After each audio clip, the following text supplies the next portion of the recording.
वास्तविकता और सच्चाई को जानना पड़ेगा हमारे को। आज का जो टॉपिक है, जैसे भाई का सवाल निकल कर आया कि जिसके बारे में क्लियर करो संघर्ष।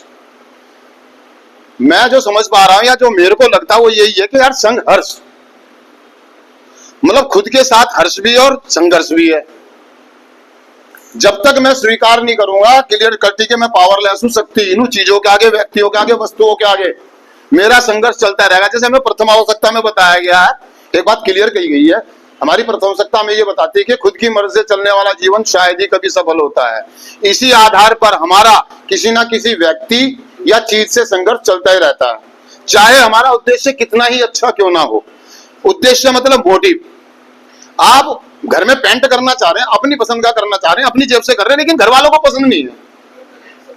आप घर में टीवी लेकर आ रहे हैं, बढ़िया टीवी लेकर आ रहे हैं, लेकिन घर वाले इस बात से कह रहे हैं नहीं अभी जरूरत नहीं है, अगले महीने देखेंगे, अगले साल देखेंगे। हो गया द्वंद चालू। इसी प्रकार से आपके घर वाले जब आपको कह रहे थे कि नशा छोड़ दे भाई, नशा छोड़ दे, और आपको लग रहा था कि मैं कुछ गलत नहीं कर रहा हूं, मैं अपनी कमाई का पी रहा हूं, अपने पैसे का पी रहा हूं, मैं किसी का बुरा नहीं कर रहा, मैं लिमिट में पी रहा हूं, मैं कंट्रोल में कर रहा हूं। द्वंद घर वालों के साथ, खुद के साथ। अब द्वंद अपने साथ जो शुरू हुआ, द्वंद और दुविधा एक शब्द है निकल करके हमारी हेडलाइन में, द्वंद और द्वंद क्या मतलब? लड़ाई। किससे? जब हम कुछ समय तक नशा करने के बाद हम एक एडिक्ट बन जाते हैं और जब हम एडिक्शन में पड़ जाते हैं घनघोर में। शुरुआती दौर में द्वंद नहीं होता है। शुरुआती दौर में तो मेरे सोच, मेरे विचार ये कहते हैं, क्योंकि मैं आनंद की तरफ होता हूं, मजे की तरफ होता हूं, सारी चीजें मेरे कंट्रोल में होती है, समय, पैसा, नशा, बहुत सारी भावनाएं, विचार। मैं लिमिट में पीता हूं, मैं 1 पैक पीता हूं, मैं 2 पैक पीता हूं, लेकिन कुछ समय के बाद जब मैं एक एडिक्ट बन जाता हूं, मेरा समय, स्थान और मात्रा पे से जो कंट्रोल खत्म हो जाता है, वहां से मेरा द्वंद चालू हो जाता है। द्वंद माने संघर्ष। अब छोड़ने का और पीने का संघर्ष। घर में कोई शादी आ रही है, नवरात्रे आ रहे हैं, नशा नहीं करूंगा, नवरात्रे खत्म हुए, पी लिए। रमजान आए, छोड़ दिया, पी लिया। घर में कोई शादी प्रोग्राम है, बच्चे का, मैं नहीं पीऊंगा, कुछ दिन मेहमान आए, मैं नहीं पीऊंगा, फिर पीना चालू कर दिया। और फिर ये बढ़ते बढ़ते बढ़ते ऐसा हो जाता है कि दोस्तों के जो घर से 3 किलोमीटर नशा करते थे वो घर में बैठ के करने लगते हैं। हमें कोई फर्क नहीं पड़ता, नवरात्रे आ रहे हैं, रमजान आ रहे हैं, शादी है, ब्याह है, बच्चे का जन्मदिन है, पार्टी है, मुझे कोई लेना देना, मुझे पीने से मतलब है। और यहां से मुझे गिल्टी फील होना शुरू हो जाता है और मेरा द्वंद चालू। अब मैं दुविधा में पड़ जाता हूं। घर वाले कहते हैं या तो घर छोड़ दे या नशा छोड़ दे, बीवी कहती है या तो मुझे छोड़ दो या नशा छोड़ दो, बच्चे कहते हैं कि जी मुझे तो नशा छोड़ दो या। अब उनको ये बात मैं कैसे समझाऊं कि मैं ना चाहते हुए पीता हूं। मैं चाहता तो हूं छोड़ना, लेकिन मेरे हाथ से बात बाहर। और मैंने इस बात को अगर समूह के सामने या ग्रुप के सामने, परिवार वालों के सामने स्वीकार कर लिया कि मैं पावरलेस हूं, तो मुझे इलाज लेना पड़ेगा। और इलाज है पूरा ट्रीटमेंट, वो मैं लेना नहीं चाहता, मैं यहाँ रहना नहीं चाहता। तो ये संघर्ष चलता रहेगा और मैं यहां बैठ करके अपने आप को बेवकूफ बना रहा हूं, नई नई प्लानिंग कर रहा हूं, नई नई खिचड़ियां पका रहा हूं और द्वंद चालू है, संघर्ष। लेकिन संघर्ष अगर मैं स्वीकार कर लेता हूं तो संघर्ष की जगह हर्ष आ जाएगा। हर्ष माने खुशियां। मुझे सिर्फ कुछ नहीं करना, मुझे इतनी सी बात करनी है कि मुझे इस बात को स्वीकार कर लेना कि मैं एक एडिक्ट हूं, मैं बहुत चालाक आदमी हूं, मैं बहुत शाना बनता अपने आप को, हर मामले में अपने आप को खिलाड़ी समझता हूं, मैं किसी को अपने आगे कुछ भी, मेरा दिमाग कंप्यूटर की तरह चलता है, मैं हरफन मौला हूं। और वही मेरा दिमाग, मेरी सबसे बेहतरीन सोच ही मुझे लड़वा रही है अपने आप से। अब मैं दुविधा में हूं कि यार इस बात को मानूं कैसे कि मैं चूतिया हूं, मैं बेवकूफ हूं दुनिया का सबसे बड़ा, मैं वो व्यक्ति हूं जिस डाली पे बैठा था उसी को काट रहा था, घर से पैसे भी दे रहा था और घर में भसूड़ी लेकर आ रहा था, कलेश लेकर आ रहा था, लड़ाई झगड़े लेकर आ रहा था, गिलानियां लेकर आ रहा था, दर्द लेकर आ रहा था और चौड़ा हो रहा था। मैं ठेके पे जाता था, 2 गालियां भी सुनता था पुलिस वाले की, ठिए पे जाता था, 2 गालियां सुनता था, पैसे भी देता था और साथ में भसूड़ी लेकर आता था। लड़ाई झगड़े, मार पीट, पुलिस केस। और अपने आप को क्या समझता था मैं बहुत शाना आदमी।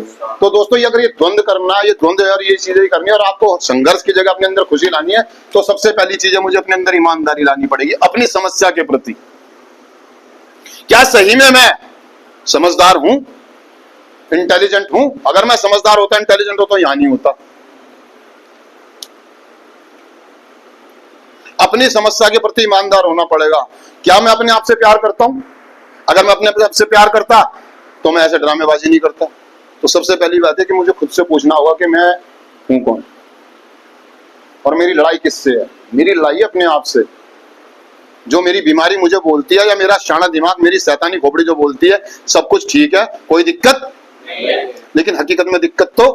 वो एक फिल्म देखी थी तुमने, वो कौन सी आई थी, 3 idiot, all is well all is well all is well all is well all is well. वो चूतिया बनाते रहे, हम भी यही गाना पकड़ लिया हमने, सब ठीक है कुछ नहीं हो रहा, कल से छोड़ दूंगा, परसों से छोड़ दूंगा, all is well all is well all is. भाई कुछ नहीं होने वाला जब तक एक्शन में नहीं करेगा। कल से छोड़ दूंगा, परसों से छोड़ दूंगा, ये कर दूंगा।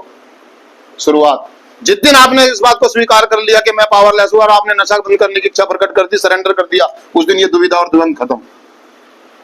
अब सिर्फ द्वंद ये रह जाएगा, दिक्कत ये रह जाएगी कि अब समाधान कहां से मिले, और समाधान है ईमानदारी, बड़ी सोच, ओपन माइंड, खुलापन, मतलब अच्छे विचार, बड़ी सोच। मैं यहां क्यों हूं, जो हो रहा अच्छे के लिए हो रहा है, मेरी बेहतरी के लिए हो रहा है, मेरे लिए हो रहा है, मेरा ही फायदा हो रहा है हर चीज में, मेरा फायदा, मैं पहले से बेहतर हूं, मेरे अंदर विचार बदल रहे हैं, मेरी सोच बदल रही है, मेरी भावनाएं पॉजिटिव हो रही है, मुझे अपनी जिम्मेदारियों का, अपने कर्तव्यों का एहसास, समझ रहे हो मेरी बात को। बड़ी सोच के साथ सोचो। जब आपका ओपन माइंड हो तो आपको जिम्मेदारियों का एहसास भी हो जाएगा, और जब आपकी जिम्मेदारी आपको एहसास होगी तो आपको एहसास होगा कि मैंने अपनी जिम्मेदारी नहीं निभाई, और मैं हमेशा अपने घर वालों को दोषी ठहरा रहा था, समाज को दोषी ठहरा रहा था, उनको माफ करने को तैयार नहीं था, उनमें कमियां निकाल रहा था। तो मैं क्षमा प्रार्थी हो जाता हूँ, दूसरों को माफ करना सीख जाता हूँ। और जब मैं दूसरों को उनकी गलतियां माफ करता हूं, ठीक है, मेरे परिवार के लोगों से, मेरे समाज के लोगों से बहुत सारी गलतियां हुई, उन्होंने मुझे ताने मारे, उन्होंने मुझे जलील किया, मुझे पैसे देने से मना करा, मुझे यहां भेज दिया मेरी मर्जी के खिलाफ, मैं उन्हें माफ कर दूं। और जब मैं माफ करता हूं तो मेरे अंदर एक विश्वास जागता, आत्मविश्वास, जो आत्म संघर्ष से आत्मविश्वास में बदल जाता है। खुद पर विश्वास हो जाता है, खुद पे भरोसा आता है कि अब मैं नशा नहीं करूंगा, मैं एक सुंदर जीवन और एक बेहतर जीवन जी सकता हूं, क्योंकि मेरे पास टूल है, सिद्धांत है, कार्यक्रम है, ईमानदारी है, ओपन माइंड है, विश्वास है, इच्छा शक्ति है, और ये कार्यक्रम है, स्पॉन्सर है, प्रोग्राम है। तो दोस्तों जब मैं आगे चलता हूं तो और वगैरह वगैरह, मतलब आपको बहुत सारी शक्तियां मिलनी शुरू, बहुत सारे नए नए विचार, नई नई भावनाएं, सकारात्मक तरीके से चीजों को करना, अलग अलग तरीके से करना। जैसे मान लीजिए मैं जब आया कार्यक्रम में तो मेरे को सब्जी बनाने के लिए कहा गया, तो मैंने कभी जिंदगी में सब्जी नहीं बनाई थी। मैंने भाई साहब सब्जी कैसे बनती है, उन्होंने कहा भाई साहब 4 आलू लाओ, मैं 4 आलू लेकर आया, उन्होंने कहा इनको छीलो और काटो, मैंने काट दिए। कहने लगा इतनी मिर्ची ले लो, इतने प्याज ले लो, इतने टमाटर ले लो, उसको तेल डालो, उसमें भूनो, उसको ये करो, और मैंने वो बनाई और थोड़ा सा नमक डाल दिया, मिर्ची डाल दी, बाद में खाया तो सब्जी थोड़ी बढ़िया तो नहीं बनी, लेकिन खाने लायक थी। लेकिन धीरे धीरे मैं उस सब्जी को बनाता रहा, और उस आलू की सब्जी को मैं कई तरीके से बना सकता हूँ। मैं उसमें मटर भी मिला देता हूँ, बंद गोभी भी मिला देता हूँ, उसको अलग तरह के, जैसे कभी पतले काट देता हूँ, कभी चौकोर काट देता हूँ, कभी मैं घिया कस में करके बनाता हूँ।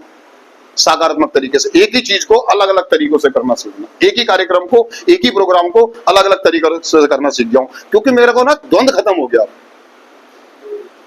मेरे अंदर जो लड़ाई थी ना करने की, चीजों से बचने की, काम से जिम्मेदारी, वो खत्म हो गई। अब मैं करने लगा हूं, मैं जिम्मेदारियां उठाने लगा हूं, तो मैं और बेहतर तरीके से करना सीख रहा हूं और करता जा रहा हूं। जैसे जैसे हम नशा मुक्त होंगे और कार्यक्रम करते रहेंगे, हमारी क्वालिटियां, हमारी काबिलियतें बढ़ती चली जाएंगी दोस्तों।